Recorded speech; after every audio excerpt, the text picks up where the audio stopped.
জাহাজে এই সিক্রেট দরজা কেন থাকে? কখনো ভেবে দেখেছেন বিশাল বিশাল জাহাজে এই সিক্রেট দরজাগুলো কেন থাকে?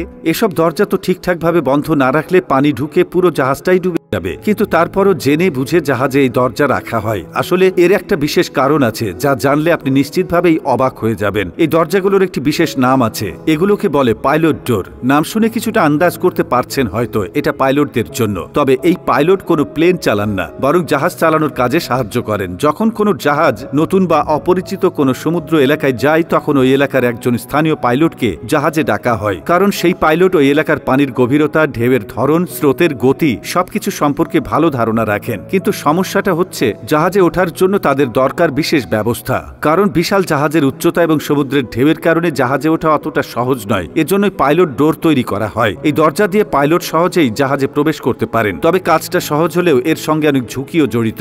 জাহাজ যখন সমুদ্রে ভাসছে তখন সেটি প্রায় 10 থেকে 12 ফুট পর্যন্ত ওঠানামা করে। এই ওঠানামার সময় দরজার মাধ্যমে প্রচুর পানি জাহাজে ঢোকে। এখন আপনি ভাবছেন পানি ঢুকলে কি জাহাজ ডুবে যাবে না? না, এরকম কিছুই হয় না, কারণ জাহাজের ডিজাইন এমনভাবে করা হয়েছে যে দরজার মাধ্যমে ঢোকা পানি নিচ দিয়ে বের হয়ে যায়। এটা এক ধরনের সেফটি মেকানিজম যা জাহাজের নিরাপত্তা নিশ্চিত করে। তবে পাইলটদের জন্য কাজটা মোটেও সহজ নয়। ঢেউয়ের ধাক্কা, জাহাজের ওঠানামা সব মিলিয়ে তারা অনেক চ্যালেঞ্জের মধ্য দিয়ে কাজ করেন। কখনো কখনো তাদের জীবনের ঝুঁকিও নিতে হয়। কিন্তু এই দরজা রাখা অত্যন্ত জরুরি, কারণ স্থানীয় পাইলট ছাড়া জাহাজে নিরাপদে গন্তব্যে পৌঁছানো কঠিন। আরেকটা মজার বিষয় হলো এই পাইলট ডোরগুলো জাহাজের নকশায় এমনভাবে রাখা হয় যাতে এটা সহজে চোখে পড়ে না। আপনি যদি জাহাজের গায়ের দিকে তাকান, খুব মনোযোগ দিয়ে না দেখলে হয়তো বুঝতেই পারবেন না এখানে দরজা আছে। এটা এক ধরনের গোপন প্রযুক্তি যা শুধু দরকারের সময় ব্যবহার করা হয়। জাহাজের সিক্রেট দরজাগুলোর গুরুত্ব অপরিসীম। এই দরজা না থাকলে হয়তো বড় বড় জাহাজগুলো নতুন জায়গায় সহজে নোঙ্গর করতে পারত না। সেই সঙ্গে আপনি বাংলাদেশের কোন জেলা থেকে এই ভিডিওটি দেখছেন আমাদের কমেন্ট করে জানিয়ে দিন। আমরা পরবর্তী ভিডিওতে আপনাকে ধন্যবাদ জানাতে ভুলব না।